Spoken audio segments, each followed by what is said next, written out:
students, today we are going to learn about the absorption of digested food. So what is meant by absorption means it is the movement of substances from the cavity of gut. So the movement of substances from the cavity of gut into blood or lymph through the epithelial cells is called as absorption. Let us see the digestion of the substances and their end products. For example, you see the proteins.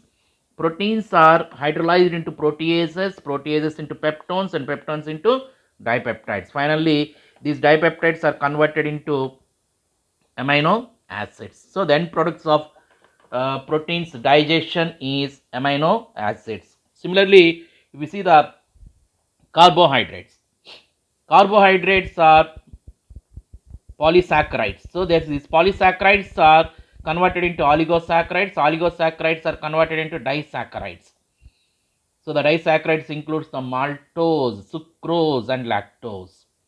So these disaccharides are finally converted into monosaccharides like glucose, fructose, lactose. So the end products of carbohydrate digestion is glucose, fructose, and lactose, which are commonly called as simple sugars. Similarly, fats. So fats which are present in the form of triglycerides are converted into diglycerides, and diglycerides are converted into monoglycerides. So the end products of fat digestion includes fatty acids and glycerol. Right? Let us see the next one. So these end products are absorbed into what? These end products are absorbed into the blood. Substances, the end products of digestion which are absorbed into the blood are glucose and amino acids. Similarly, the end products which are absorbed into the lymph are glycerol and fatty acids. So, glycerol and fatty acids are absorbed into the lymph. Right. We go for the next one. Let us see how they are absorbed. Right. If we see this one, this is the lumen of the alimentary canal. Okay. This is the epithelium. And this one is the mucosa. And if you see, these are the blood capillaries. So here the substances like glucose are absorbed into this part, which is this is called as the mucosa. This one is the lumen of the gut. This is the blood vessels, or it is absorbed into the lymph. Like similarly fructose. Okay, similarly amino acids, water, and nutrients, some of the nutrients. All these substances should enter into the mucosa through this epithelium. Okay, this one is the epithelial cells. Again from the mucosa they are absorbed into the blood. Okay, so this is the sequence. Okay, they are absorbed into the blood. Now let us see how this absorption takes place. Absorption of the substances occurs by passive absorption or passive transport, active transport, simple diffusion,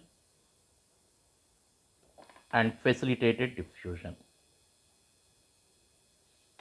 Let us see the passive transport, active transport, diffusion, and facilitated diffusion. Right. Right. Absorption of the passive absorption. Let us see the passive absorption. So, passive absorption means substances which are present in the high concentrated region enters into the lower concentration region. Okay. So, this passive absorption is nothing but the passive transport also. Right. So, this area, yeah, this area is highly concentrated area. So this one is highly concentrated area. This is the lower concentrated area. So passive absorption is of two types. One is diffusion and one is facilitated diffusion.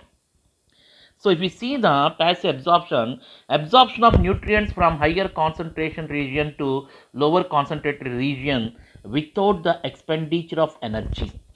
That means here the substances are not at all using any energy for the diffusion. Then we call this one as passive transport. For example, you take the diffusion, it includes osmosis, that means absorption of water. Water absorbed by a process called as osmosis through the simple diffusion. Right. Remember this one, this is the cellular membrane. This is the cellular membrane. This is the phosphate and this is the lipid layers. Remember, bilipid phosphate. The cell membrane is made up of with bilipid phosphate.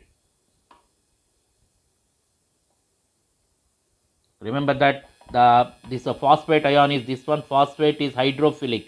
That means it allows the substances, it allows the water to pass through them.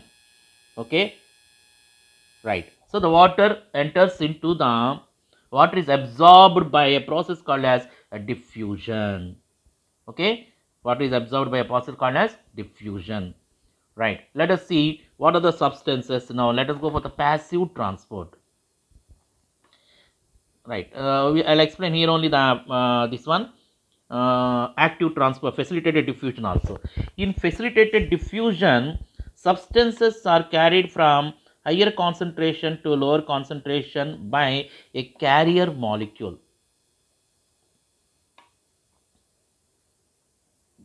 By a carrier molecule. If they are carried by a carrier molecule, we call this one as a facilitated diffusion. Right. Let us see the next one. Yeah, this is the active transport, right? So this is the absorption of nutrients from lower concentration to the region of higher concentrated region. So this is the lower concentrated region, this is the higher concentrated region, right? So it is absorption of substances from low concentration to high concentration. So for the movement of these substances, they require energy because they are moving against the concentration gradient. You understand that? They are moving against the concentration gradient, so they require the energy. So example if you see, absorption of amino acids, monosaccharides like glucose, electrolytes like sodium are transported by a process called as active transport. Let us see the next one. Absorption in different parts of alimentary canal. So we see the absorption of different parts means the small intestine is the chief area of absorption. Why? Because in small intestine you can see the presence of villi. You can see here the villi is present here. Villi increases the surface area of absorption. Okay. Then absorbed materials are incorporated into tissues for their activities. It is called as assimilation. This is important question. What is meant by assimilation? Assimilation means it is the utilization of the absorbed substances by the tissues is called as assimilation. Like undigested food materials like plant fibers, dead bacteria, etc. form the feces. These feces enters into the cecum through ileocecal wall, and this ileocecal wall prevents the backward movement of the feces into the ileum. So where the feces are stored? Feces are temporarily stored in the rectum. This is the rectal part. Right? This is the rectum. Temporarily stored in the rectum and they are eliminated through the anus. This is the anus. And it is called as egestion. Egestion is otherwise called as defecation. Egestion is otherwise called as defecation. Now let us see the absorption of fats. Okay. Absorption of fats is very important one. So I missed that one in the previous slide. So I'll go for here. Absorption of fats. This is the lumen of the gut. Okay, this is the intestinal mucosa. And this one is the mucosa. Right. Now I want to seek for the fat molecules. So large, small chain of fats.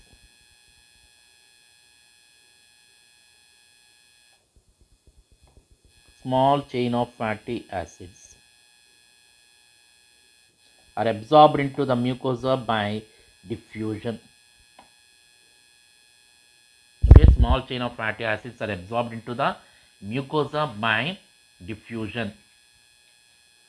Okay, then remaining these from here they enter into the blood by another process called as diffusion only. So into the blood. Then what about the long chain of fatty acids? If you remember the long chain of fatty acids, this long chain of fatty acids combines with the bile. Okay, combine with the bile. So when they combine with the bile, they are converted into, they are emulsified. They are emulsified. Emulsified into small fat droplets. Emulsified into small fat droplets. They are called as micelles. Right. These micelles enters into the lumen. This is the mucosa of epithelium by a process called as diffusion. After entering into the micelles, enters into the mucosa. In the mucosa, they are coated with a protein. All the micelles are covered with a protein molecules. When they are coated with protein, what we are calling them as? The proteins are called as chylomicrons. So, the micelles coated with proteins are called as chylomicrons. Chylomicrons enters into lacteals by a process called as exocytosis. They enter into the lacteal. From the lacteal, they reaches into the subclavian vein. In the subclavian vein, they react with lipoprotein lipase. An enzyme is present in the blood endothelium of the blood vessels called as lipoprotein lipase, and this lipoprotein lipase converts the chylomicrons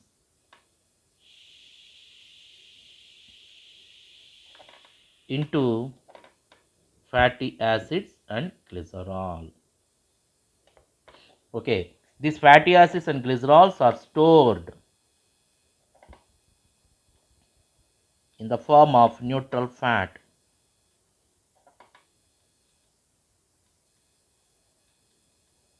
Okay, where they are stored in the form of neutral fat means they are stored in the form of neutral fat in the adipocytes, in the liver and adipocytes. Okay, in the liver and adipocytes, they are stored in the form of neutral fat. So this completes about the digestion of the long chain of fatty acids. Right, we go for the next one, digestion of the absorption of substances. Okay, absorption of substances in different parts. Now if you see here the site of absorption,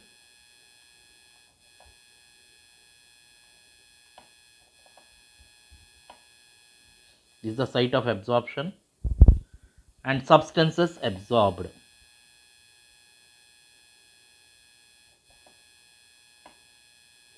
Okay, site of absorption and substances absorbed. Let us see the first one, mouth. These are all important for the NEET examination, you have to remember. Mouth. So certain drugs, okay, certain drugs when they comes in contact with the buccal cavity. Okay, second one is stomach.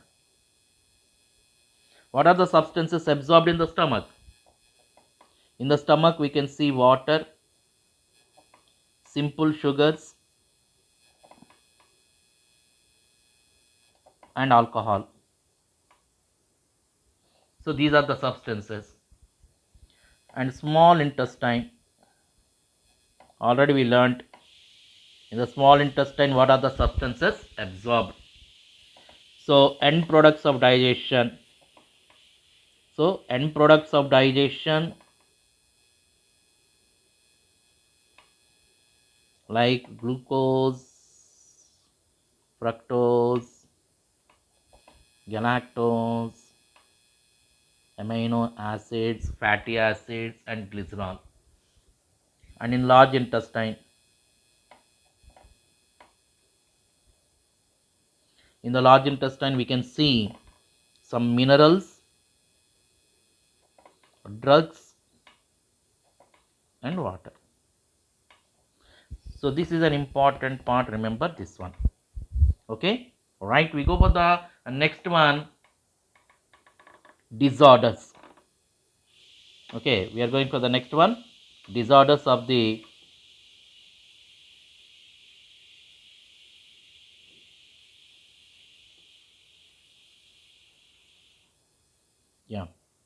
we are going for the next one. Disorders of the digestive system. Let us go for the disorders. What are the disorders present in the digestive system?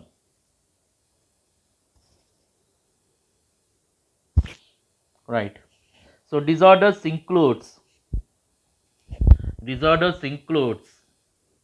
jaundice. The first one is jaundice.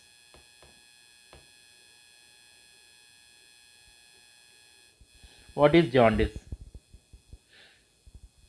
Jaundice is the disorder of the liver, or simply we can say that disorder of digestive system. So the disorder of digestive system is called as jaundice. So which one is affected means liver.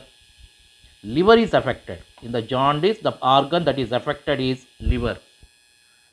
Right? So what is why the jaundice is caused? Caused due to viral infection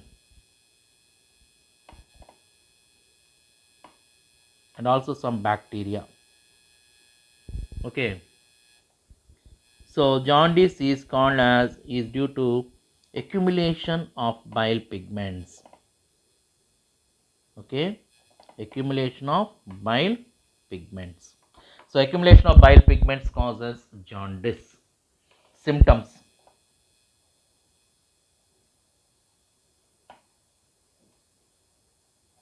Symptoms include skin, white part of eye, okay, turns yellow, and feces or stools appears grey in color, or sometimes it is colorless. Okay. Next one, vomiting. You all studied this one. Again, I am repeating.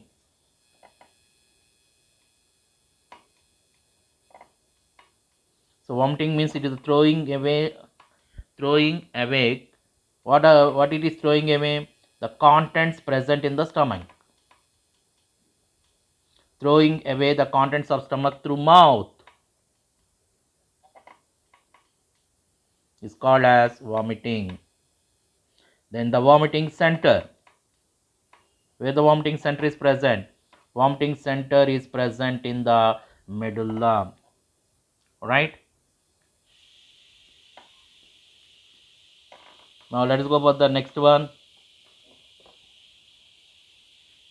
We have two more to go. One is constipation, diarrhea, and indigestion. Okay. Next one will go for the diarrhea.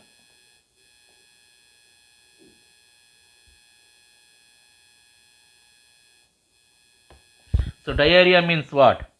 Diarrhea means abnormal bowel movements with increased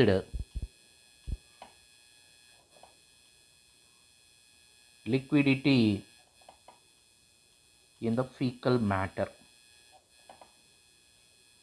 Simply we can say that the fecal matter is with water, or more water is present in the fecal matter, or we can say this one as the loose motions. Right? So it is mostly caused by bacterial infection. So diarrhea is due to bacterial infection. Okay. So in diarrhea, there will be reduced absorption of water. Remember that one. So from the alimentary canal, the absorption of water will become less. So most of the water is sent out through the fecal matter. Then what are the symptoms of diarrhea? Symptoms includes dehydration. Why? Because the dehydration means because most of the water is lost. So dehydration. Treatment. ORS. The person should be supplied with the ORS. Let us go for the next one. Constipation.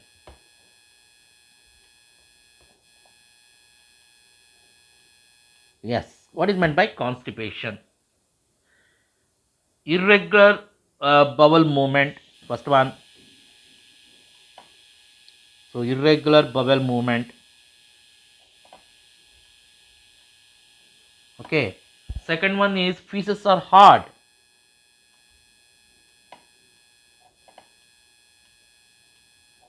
And retained in the intestine. So they are not at all sent outside. Okay. So their feces are hard and retained in the rectum.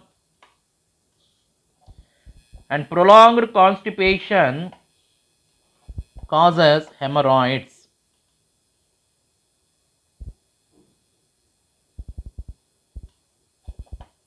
Hemorrhoids. Nothing but piles with. Okay. Next one, indigestion.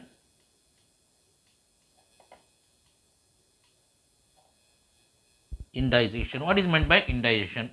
Food is not properly digested.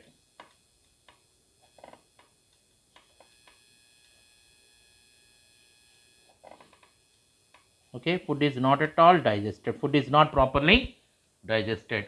And the person feels always full. Feeling of fullness. Reasons for indigestion.